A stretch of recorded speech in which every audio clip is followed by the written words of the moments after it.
বিশ্বনবী বললেন, শোনো শোনো, প্রতিদিন নামাজের আগে যে তোমরা ওযু করো, এ ওযুর পরে কেউ যদি পড়ে আশহাদু আল্লা ইলাহা ইল্লাল্লাহ ওয়া আশহাদু আন্না মুহাম্মাদান আবদুল্লাহি ওয়া রাসূলুহু, ওযুর পরে দোয়াটা প্রতিদিন যে পড়বে, কিয়ামতের দিন 8টা জান্নাতের যে কোনো দরজা দিয়ে ঢোকার অনুমতি ওই বান্দাকে আল্লাহ দিয়ে দিবে।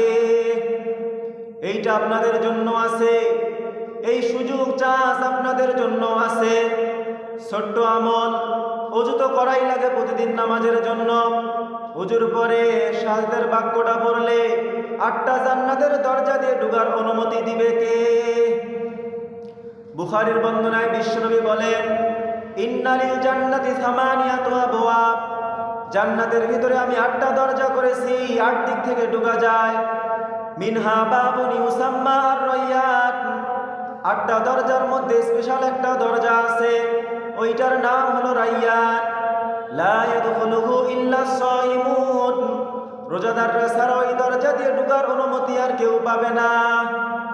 বিশ্বনবী আবার বলেন, মান দাখালাহা লাম ইয়াসমা আবাদা, একবার রায়্যান দরজা দিয়ে ঢোকার অনুমতি যে পাবে, চিরকালের জন্য তার গলার তৃষ্ণা মিটে যাবে।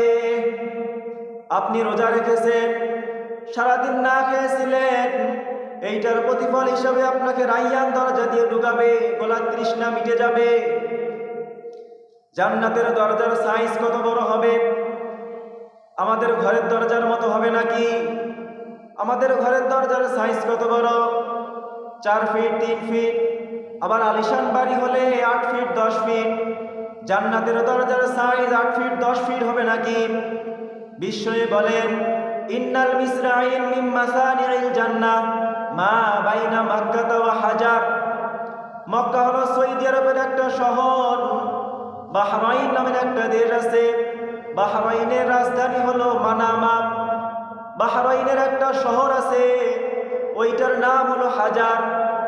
মক্কা থেকে বাহরাইন যত দূর, বিশ্বনবী বলেন জান্নাতের গেট হবে ঠিক তত দূর। সেই হিসাবে কয়েকশো কোটি জান্নাতি একবারে ঢুকবে।